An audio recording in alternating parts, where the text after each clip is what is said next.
Let me see. I saw a little note. It says I'm out of storage, so something. All right. That's not on my computer. That's on StreamYard. But God bless you. Welcome to the late edition. And I hope my mic been having some mic issues. I got to figure out a little static. I don't know if my wife can tell me if my mic sounds okay, but last time it was a little staticky. But welcome to Wednesday Word. I'm Pastor Keel Cummings, and you said I'm on. I'm a little late. All right, so let me see. I am. Yes, you should see me.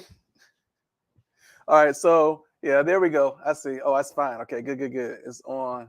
You're good. All right, I got it all. Typo. Let me put your typo up. It's on. You're good. Praise the Lord, everyone, as you're joining on. Let me see. I probably should send out a little note. We on the late night version, 7:47. I've got a couple of texts coming in now. All right, I got to look at that later. I'm sorry, I'm getting too distracted. I'm like a distracted driver. You cannot text and drive at the same time. But Wednesday word. Now this is Bible study. This is interesting. Last week I went to do the Bible study. I recorded it, everything. I had it on my phone. I was at council down in Southern Ohio. I went to upload it, and the computer was like, I don't want an MOV file. I want another file. So that was my issue last week. I was stuck. I couldn't convert my file and so forth because I was out of town. But today we're going to talk about self-defense, and I think this is a good topic. Self-defense. We talked about war and some different things, but I want to look at self-defense and to see, is it okay? We have, scripture in Matthew 5:38, an eye for an eye and a tooth for a tooth. So we can look at that and we can say, hey, of course self-defense is okay, because if someone hits you, hit them back. But then when we look at Jesus speaking in the New Testament, Jesus tells us, anybody type it in the chat real quick. I know we're just getting on. I know some of you probably comfy, cozy, but what does Jesus tell us in the New Testament in regards to, we'll say, confrontation a little bit? So when Jesus speaks to us, he tells us to turn the other cheek. He tells us to turn the other cheek. I gotta scroll up a little bit. So when we look at this, we have, to forgive. We have the New Testament telling us to forgive. The Old Testament tells us eye for eye, tooth for tooth. And as we begin to put this all together, we have passages where I need you to understand the turn the other cheek. So now you're not supposed to take justice in your own hands. And we talked about that before. The government has the right to take care of some legal matters, throw people in jail, death penalty, all those kind of things. And you are not supposed to take all matters into your own hands. But there are passages where we see that, okay, so let's say turn the other cheek.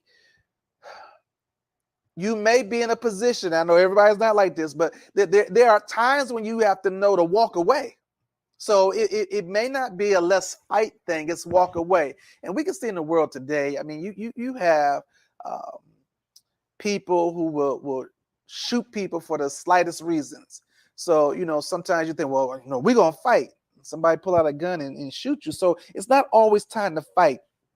Sometimes there may be time to just walk away. And when we look at this walk away attitude, and the self-defense attitude and so forth. So I gave an example. I had to think about this because I gave this example already, but that was in the Bible class you didn't see. I gave the example that when I was in college, there were my friend and I, he knew this one girl, and there were two other girls that wanted to jump her, wanted to fight her. And I mean, we're in college, and I'm thinking we should really be past these kind of days, But regardless, they wanted to fight her, wanted her to fight. She's like, I don't want to fight. So what happened was, people started forming around. I guess, some people want to see the fight. So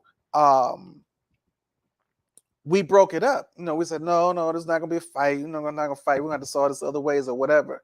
So after my friend and I break up the fight, I turn to walk away, and immediately I see a punch come in my way. So I'm trying to, move, react, all of that. I was a little swifter, faster then. So I get grazed in the eye, though. I get grazed. So immediately I wrap up the guy. And because I'm really just stunned. I'm breaking up a fight. So he wanted to see the fight. He was mad. And I'm telling you, this is college. Now, I want to look, all kids, I want to encourage you to go to college. This is not normal. This is not everyday college. This was a different type of situation. But anyway, long story short, I grabbed him as far as defense. I'm not going to let you just beat on me. And my response next was, is this what we're about to do? Because I'm not going to let you just fight me, so to speak. Just hit me. But the guy, I'll say, retreated and said, no. So then as he walks away, crowd disperses and all that. I guess someone called the police. So then the police gets there, and I'm there and a few other people, and they approach me, and I'm like, are you serious? I'm not starting anything. I am the peacemaker. I am trying to, resolve the matter. But I looked like the bad guy, I guess, because I'm the last one there, one of the few last ones there. But what I'm saying is, I could immediately responded and just say, okay, we're going to fight. Or you could look for peace. You don't always have to look to fight. That's the point. And when we look at the Bible, there are passages where people are escaping from danger. When the crowd came to take Jesus, they wanted to stone him. They wanted to throw him in jail. They wanted to do things to Jesus. What did Jesus do? It said he escaped. The Bible tells us that as the governor of Damascus was looking to punish the governor of Damascus was looking to punish was that? No, that wasn't Jesus. He was looking to punish I thought that was Peter. And he escapes down through a basket. So it's Paul. Paul escapes through a basket when the governor tries to put him in jail, and they basically want to penalize him. But we find times in which there are self-defense going on. We could look at against animals. You look at the David and the shepherd, and you look at Samson, where they killed lions, bears, and so forth that had to take place. So when we look at this, it's okay to defend yourself. It's okay to have self-defense. It's okay to defend yourself against attacks from people, from animals, whatever the case is. We spoke about Jesus' teaching of the sword and told his disciples that they need to get them a sword. That, if you don't have a sword, they said, go ahead and buy one, sell your cloak in order to get a sword, because Jesus was okay with self-defense. Now, this is not going out and instigating. I want to make this clear. Pastor said we could fight. Pastor said we could. No, we're talking about self-defense. Fighting should be the last option.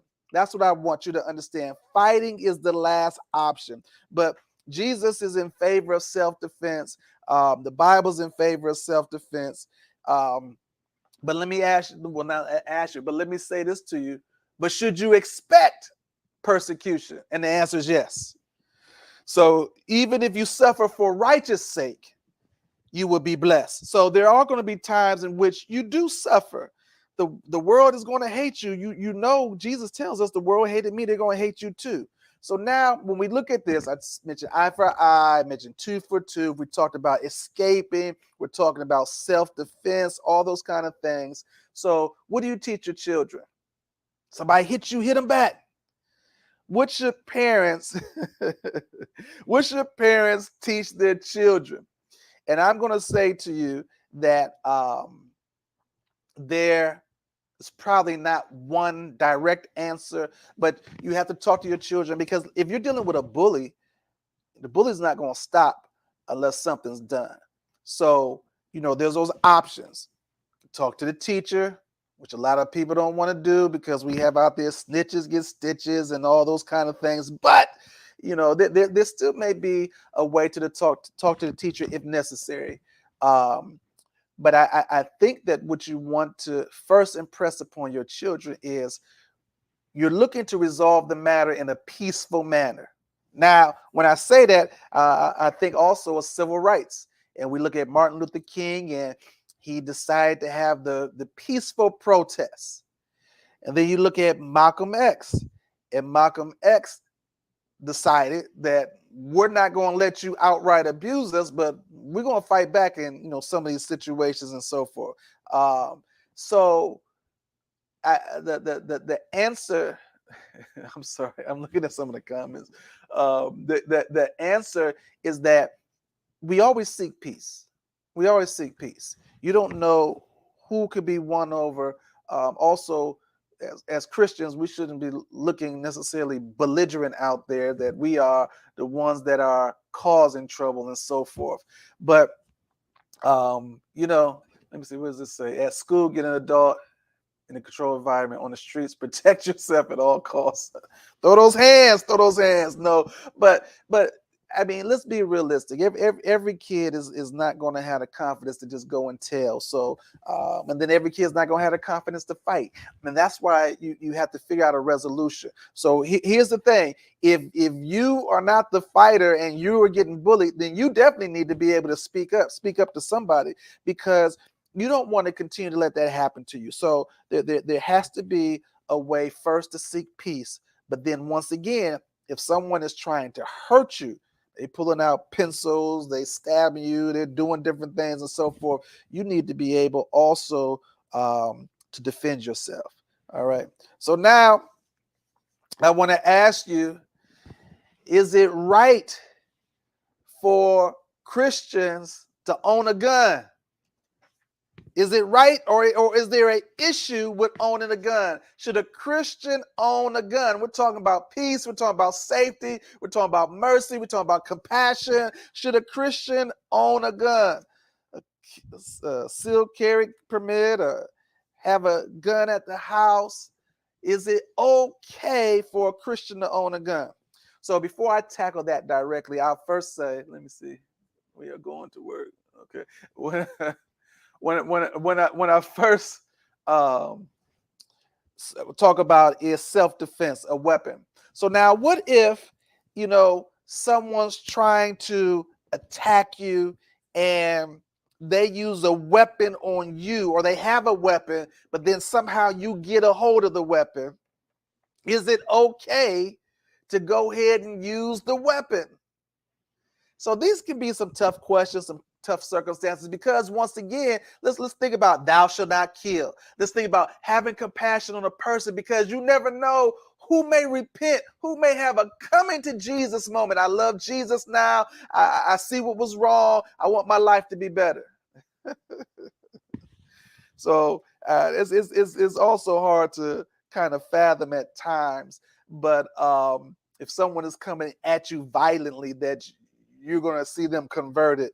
But hey, we know when Paul and Silas were thrown into prison, the jailer, not that he was necessarily a tyrant or anything, but the jailer's life was changed, and he and his whole family were converted. So you never know the power of God. Let me say that first. But let me say this. If there's self-defense, like if someone came and broke into your house or something, and you grabbed a knife nearby or had something and you used it because they're coming to attack you, once again, self-defense is okay. Now, I mean, emotionally, you're going to be dealing with some things, but I just want to free you up from the obligation of feeling that you can't protect yourself. And then when we get over to owning a gun, I'm going to say that this is an individual. Matter that each individual Christian has to make this decision. Now, when it comes to guns, let's first say this: if you have a gun in your house, you need to make sure that you are using those safety locks or those gun safes or whatever, because we do see the stories on the news where young people get in to those, well, they find the guns, I mean, maybe in the closet, maybe under the bed, and maybe in the nightstand. I mean, kids have a way of finding what you have. And those kids take it to show and tell. I mean, not official show and tell, but show and tell for their classmates. Look what I got. Look what I found. And they want to be cool with it, but you never know. Someone can easily get hurt. So definitely practice gun safety if you're going to have a gun. The other thing is, it's an individual decision, because if gun laws say it's okay, so it's not a legal matter, then it's okay. But also it would be the intent. Now, some people have guns. I mean, they hunt. So, you want to go hunting, eat off the fat of the land and so forth. That's perfectly fine. But if you have it for protection also, I'm going to say it's okay. But I want to encourage you, because a gun is a serious matter here, that you take the classes so that you are prepared. But let me say this, and I have a friend that went through some training and did some different things, and he explained that the training helps you so much, but it can't help you. Well, I'm gonna say it can't help you. Let me rephrase that. The training can help, but it's hard to also prepare for a real life situation. And then the other thing that was mentioned in a lot of the training, unless you go to a special place, the targets are standing still. But in real life, they're moving. So now to hit a moving target is also not as easy. So, some people may look, I'm just going to get a gun and, so forth. But, you may not be able to operate that as easily as you think. But I'm not here to deter you or encourage you. I encourage safety, gun safety, but I'm not here to deter you or encourage you. Some people say, well, no, if you love Jesus and you got the power of God in your heart, then you don't need a gun. I can't say that in every situation. And, if someone was attacking me and they dropped the gun, I can't exactly say, what I'm going to do, because in that moment, for your life, for your safety, you can respond differently. So, but from a Christian standpoint, from a biblical standpoint, God is not opposed to you having a weapon for self-defense. I mentioned to you before that he encourages the use of swords at the time. And they thinking they're going to take over Rome and, all these things. But remember when Peter cut off the man's ear, Jesus healed him. It was like, no, we're not going to do that, Peter. This is not what we are about right now. So, we want to practice safety. We want to, in situations that are verbal or physical, not go on the attack, but look to bring peace or look to escape if we have to escape. We said Jesus escaped from the crowd. Paul escaped from the crowd. It's okay, not the crowd, from the jail. It's okay to escape. It's okay to leave the scene, to leave the fight. It's okay to have peace. Blessed is the peacemaker. So we want you to be peacemakers. All right. I pray that helps. This wasn't super long, but I did want to touch on that for the Christian ethics. And I do know saints that have guns, and I don't feel they're doing something wrong or bad about it and so forth. But we live in that type of world today, and it is your constitutional rights. So it's okay, but you want to follow the laws and everything else, but it's okay. All right. Well, God bless you. Pray you have a wonderful, beautiful rest of the week. We look forward to seeing you Sunday. So make it a wonderful, beautiful rest of the week, and don't let anything get you